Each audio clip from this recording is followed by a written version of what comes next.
അറിയില്ല. അടുത്ത ആള് കമോൺ. ചേച്ചി വാ. ചേച്ചി നോക്കിയിരിക്കുന്നു. ചേച്ചി സിമ്പിൾ. വേണ്ടായിരുന്നു എന്നാണോ? ഡാൻസ് കളിച്ചോ ചുമ്മാ എന്തെങ്കിലും കാണിച്ചോണ്ടിരുന്നു. മിണ്ടാൻ പറ്റൂല. മിണ്ടാൻ പറ്റൂല. Dance only dance. കുറച്ച് ബാക്കോട്ട് കളിച്ചോ. സ്റ്റെപ്പ് കളിച്ചോ. Only dance. ചേട്ടാ ഇത് സ്റ്റെപ്പ്. നെക്സ്റ്റ് വേർഡ്സ് പറയാൻ പാടില്ല. സ്റ്റെപ്പ് മാത്രമേ പാടൂ. ഡാൻസ് പോലെ കാണിച്ചോ. കമോൺ. ഡാൻസ് ഇത് അന്താക്ഷരിയല്ല. ദംഷരാഷല്ല. സ്റ്റെപ്പ് ഓർമ്മയില്ല. ഓക്കെ സാരല്ല, നമുക്ക് അടുത്തയാളെ പിടിക്കാം. വേണ്ട, വന്നവര് വേണ്ട. വേറെ ആരാ? ചേച്ചി വാ. പറഞ്ഞു കൊടുക്കരുതേ, ആരും പറഞ്ഞു കൊടുക്കരുതേ. കള്ളക്കളി ഞാൻ കണ്ടുപിടിക്കും. പക്ഷെ അത് കാണിച്ചാലല്ലേ. അത് തന്നെ.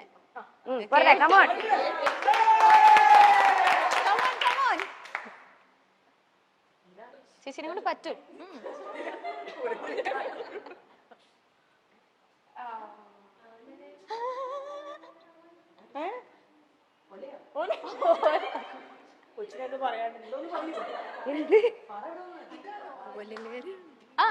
ഏത് ഒല്ലുല്ലേരയാണോ?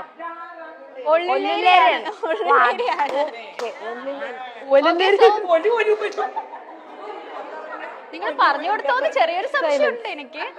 Okay, so last segment. Okay, കഴിഞ്ഞു. മനസ്സിലായില്ല പിള്ളേരാ. നെക്സ്റ്റ് രഞ്ജിനി ചേച്ചി കമോൺ. ഇത് ചേച്ചി പറയും. നിങ്ങൾ ഒരു സെക്കൻഡിനുള്ളിൽ ഇത് മനസ്സിലാക്കി.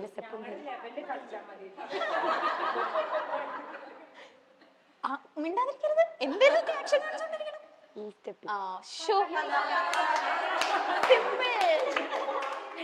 ഓക്കെ, അപ്പൊ നമ്മളുടെ ഈ സെഗ്മെന്റ് കഴിഞ്ഞു. അതെ ആ കുട്ടി പറയട്ടെ. നമ്മളുടെ ഈ സെഗ്മെന്റ് കഴിഞ്ഞു. ബട്ട് നെക്സ്റ്റ് ടൈം ഞാൻ വരും. അപ്പൊ ഇതൊന്നുമല്ല, ഞാൻ ഡിഫിക്കൽട്ട് ആയിട്ടുള്ള എന്തെങ്കിലും കൊണ്ട് വരും. ഓക്കെ, അപ്പൊ താങ്ക് യു സോ മച്ച് ശേഷമായ. നിങ്ങളൊക്കെ അടിപൊളി വൈബാണ്. എപ്പോഴും ഇതുപോലെ അടിപൊളിയായിട്ട് ചില്ലായിട്ട് ഇരിക്കുക. നെക്സ്റ്റ് ടൈം നമുക്ക് ഇനിയും കാണാം. Okay, thank you so much. നമുക്കിനി ഒന്ന് മാറി നിന്ന് ഇച്ചിരി നേരം സംസാരിച്ചാലോ? ഞാൻ ടീച്ചറിനെ കുറച്ചു നേരത്തേക്ക് ഒന്ന് കൊണ്ടുപോവാണ്. അല്ല, അവിടെ നിന്ന് ഓഫീസിൽ നമുക്കിനി ഓഫീസൊക്കെ ഒന്ന് കാണാം. ഓക്കെ, അപ്പൊ നമ്മളൊരു പവർ പാക്ക് പെർഫോമൻസ് ഒക്കെ കഴിഞ്ഞ് ക്ഷേത്രയുടെ ഓഫീസിൽ എത്തിയിരിക്കുകയാണ്. നിങ്ങൾക്ക് കാണാം, ഇതാണ് ക്ഷേത്രയുടെ ഓഫീസ്. എന്റെ കൂടെ ഇരിക്കുന്നത് ക്ഷേത്രയുടെ എല്ലാമായ രഞ്ജിനി ചേച്ചി. എങ്ങനെ ഉണ്ടായിരുന്നു നമ്മുടെ സെഷൻ? നല്ലായിരുന്നു. ആക്ച്വലി സ്റ്റുഡൻസിനും കുറച്ച് എൻഗേജിംഗ് ഒക്കെ ആയിരുന്നു. അതെ, അവർക്കും ഇതൊരു എക്സ്പീരിയൻസ് ആണ്. അയ്യോ, അടിപൊളിയായിരുന്നു. ഇവിടുത്തെ സ്റ്റുഡൻസിനെ പറ്റിയും പറയാതിരിക്കാൻ പറ്റില്ല. എല്ലാവരും ഫുൾ ഫണ്ണാണ്, ഭയങ്കര എനർജിയാണ് എല്ലാവർക്കും. ഞാൻ ക്ഷേത്രയുടെ കാര്യത്തിലേക്ക് വരും. എങ്ങനെയാണ് ഈ ക്ഷേത്രം തുടങ്ങണം എന്ന് ഇൻസ്പയർ ആയിട്ട് ഒരു റീസൺ എന്താണ്? അല്ലെ, ക്ഷേത്രം തുടങ്ങുന്നതെന്ന് വെച്ചാൽ എനിക്ക് ഓൾറെഡി ടീച്ചിങ് ഭയങ്കര ഇഷ്ടമാണ്. പിന്നെ ഞാൻ ഈ പറഞ്ഞ മാതിരി നമ്മൾ ചെറുപ്പത്തിലേ അങ്ങനെ ഡാൻസ് പഠിച്ച് വന്ന ആളല്ല. ചെറുപ്പത്തിൽ പഠിച്ചു, പിന്നെ ആസ് യൂഷ്വൽ നമ്മൾ 10th ഒക്കെ വരുമ്പം സ്റ്റോപ്പ് ചെയ്യുന്നു. പിന്നെ അത് കഴിഞ്ഞ് ഞാൻ ഡിഗ്രി കഴിഞ്ഞിട്ടാണ് ഞാൻ സീരിയസ് ആയിട്ട് ആക്ച്വലി പഠിക്കാൻ തുടങ്ങിയത്. ഫസ്റ്റ് ഡിഗ്രി കഴിഞ്ഞിട്ട് ഞാൻ ലിറ്ററേച്ചർ ആയിരുന്നു ആദ്യം എടുത്ത്. അത് കഴിഞ്ഞിട്ടാണ് ഞാൻ സീരിയസ് ആയിട്ട് പഠിക്കാൻ തുടങ്ങിയത്. ഞാൻ അരങ്ങേറ്റം ചെയ്തതും ആ സമയത്താണ്. അപ്പം ഞാനേ ലേറ്റ് ആയിട്ടാണ് തുടങ്ങിയത്. അപ്പം ഇതേമാതിരി എന്താ പറയുക, ഈ നമ്മുടെ സ്റ്റഡീസിൻ്റെ കൂടെ ഇടയ്ക്ക് നിർത്തി വെക്കേണ്ടി വന്ന കുറേ ലേഡീസ് ഉണ്ടായിട്ടുണ്ടാവും. അപ്പം എനിക്ക് തോന്നി എന്നാൽ പിന്നെ ഞാൻ തന്നെ അങ്ങനെ സ്റ്റാർട്ട് ചെയ്യുമ്പം പക്ഷെ ഇവിടെ കൂടുതലും അങ്ങനത്തെ ലേഡീസ്. ഇപ്പം എൻക്വയറീസ് വരുമ്പോഴും അവർ പറയണതെന്ന് വെച്ചാൽ ഞാൻ 10th സ്റ്റാൻഡേർഡ് വരെ നന്നായിട്ട് പഠിച്ചുകൊണ്ടിരുന്നതാണ്. പിന്നെ സ്റ്റഡീസിന് ഇമ്പോർട്ടൻസ് കൊടുത്ത് നിർത്തി എനിക്കിപ്പോൾ റീസ്റ്റാർട്ട് ചെയ്യണം, ഞാൻ എന്താ ചെയ്യേണ്ടത്. അങ്ങനെ വന്നവരാണ് ഇവിടെയൊക്കെ. അപ്പോൾ കുറേ പേര് ക്ലാസിക്കൽ സീരിയസ് ആയിട്ട് പഠിക്കുന്നവരുണ്ട്. പിന്നെ ക്ലാസിക്കൽ പറ്റാത്തവരാണെങ്കിൽ സെമി ക്ലാസിക്കലുണ്ട്. പിന്നെ ഒരു എന്താ പറയുക, ഒരു എൻ്റർടൈൻമെൻറ്റ്, അല്ലെങ്കിൽ എനിക്കൊന്ന് മൂവ് ചെയ്യണം. പിന്നെ ഒന്ന് സ്ട്രെസ്സ്, മെയിനായിട്ട് എല്ലാവരും പറയണമെന്ന് വെച്ചാൽ വർക്ക് സ്ട്രെസ് അല്ലെങ്കിൽ വീട്ടിലെ സ്ട്രെസ്സ് ഇവിടെ വരുമ്പോഴാണ് അവർക്ക് ആ ഒരു 1 hour അത് മറന്നു.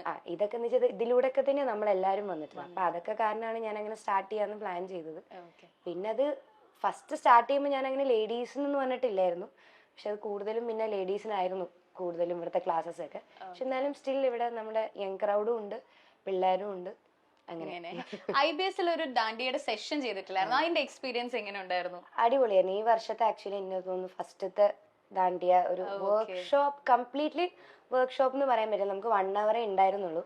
അപ്പൊ അവർക്ക് കുറച്ച് മൂവ്മെന്റ്സ് പഠിക്കണം, സോങ്ങിന്റെ കൂടെ ചെയ്യണം, പിന്നെ ഒരു ജാമിങ് സെഷൻ മാതിരി ചെയ്യണം. പറഞ്ഞാല് അവരും ഈ ഓഫീസും വർക്കും, അപ്പൊ അവര് കുറെ എനിക്ക് റിവ്യൂ കിട്ടിയ ഭയങ്കര രസമായിരുന്നു. 1 hour എനിക്കും നല്ല രസമായിരുന്നു. എന്ന് വെച്ചാൽ അവരെ പഠിപ്പിക്കുക, അവര് എൻജോയ് ചെയ്യുന്നത് കാണുമ്പോൾ നമ്മൾ ഒന്നുകൂടി പഠിപ്പിക്കാൻ നമുക്ക് ഇൻട്രസ്റ്റ് ആവും. പക്ഷെ രസമായിരുന്നു. എല്ലാരും അത്യാവശ്യം നല്ല എനർജി, കുറെയൊക്കെ ടയർഡ് ആവുന്നുണ്ടെന്ന് പറഞ്ഞു കഴിഞ്ഞാലും പക്ഷെ അവർ ആ 1 hour വരെ അവർ നിന്നു. ലാസ്റ്റ് ആ ജാമിങ് സെഷൻ ഒക്കെ അടിപൊളിയായിരുന്നു. ഈ നിൽക്കുന്ന ആള് ചെറിയ പുള്ളി ഒന്നല്ല, ഒരു സോളോ ട്രിപ്പ് ഒക്കെ കഴിഞ്ഞ് വന്നിരിക്കുന്നതാണ്. എങ്ങനെയുണ്ടായിരുന്നു ബാലി പോയിട്ട് എക്സ്പീരിയൻസ്? അടിപൊളിയായിരുന്നു. ചേച്ചിക്ക് സോളോ ട്രിപ്പ് ആണോ ഇഷ്ടം? ഞാൻ അങ്ങനെ സോളോ ട്രാവലർ ആയിട്ട് തുടങ്ങിയൊന്നുമല്ല. ഞാൻ ട്രാവൽ ചെയ്യാൻ തുടങ്ങിയതേ ലേറ്റ് ആയിട്ടാണ്. ഞാൻ ഫ്രണ്ട്സിന്റെ കൂടെ സ്റ്റാർട്ട് ചെയ്ത്. പിന്നെ എനിക്ക് എന്തോ അങ്ങനെ ഒന്ന് സോളോ ചെയ്ത് നോക്കണം എന്ന് തോന്നി. പക്ഷെ ചെയ്തപ്പം ബെസ്റ്റ് സോളോ ട്രാവലാണ്. ആണല്ലേ? അത് എല്ലാവരും മസ്റ്റ് ആയിട്ട് ട്രൈ ചെയ്യേണ്ട ഒരു കാര്യം, പ്രത്യേകിച്ച് ലേഡീസ്. നമുക്ക് സേഫ് ആയിട്ട് പോകാൻ ഒരുപാട് ഓപ്ഷൻസ് ഉണ്ട്. ഇപ്പൊ ബാലി തന്നെ, ഞാൻ ബാലി പോകുമ്പോൾ എല്ലാവരും ചോദിച്ചത് ഹണിമൂൺ സ്പേസ് ആണ്, പിന്നെ അല്ലെങ്കിൽ ഫ്രണ്ട്സിന്റെ കൂടെ പോകുന്നത്. പക്ഷെ അങ്ങനെ ഒന്നുമില്ല. നമുക്ക് ഒറ്റയ്ക്ക് പോയാൽ എക്സ്പ്ലോർ ചെയ്യാൻ പറ്റുന്ന ഒരുപാട് കാര്യങ്ങളുണ്ട്. പിന്നെന്ന് വെച്ചാൽ നമ്മൾ സേഫ് ആയിട്ടുള്ളൊരു ആരെങ്കിലും ഇപ്പൊ ട്രാവൽ കമ്പനി അങ്ങനെ ആരെങ്കിലും അപ്രോച്ച് ചെയ്യണമെങ്കിൽ കുറച്ചുകൂടി സേഫ് ആയിട്ടായിരിക്കും. പിന്നെ നമുക്ക് ഇങ്ങനെ കുറെ ട്രാവൽ ചെയ്ത് കഴിയുമ്പോൾ വേണമെങ്കിൽ നമുക്ക് ഒറ്റയ്ക്കൊക്കെ ഒന്ന് പരീക്ഷ നോക്കാം. നമ്മൾ ഈ പറയുന്ന ഒരു ബാഗ് എടുത്ത് ഇറങ്ങുക, എനിക്കൊരു പ്ലാൻ ഉണ്ട്. ഗ്രാജുവലി ആദ്യം സേഫ് സൈഡ് ഇങ്ങനെ പോയിട്ട്.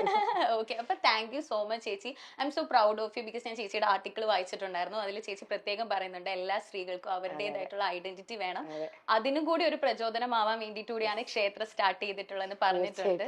അത് I'm so proud of you. ഇതുപോലെ ഇനി ഒരുപാട് ഉയരങ്ങളിലേക്ക്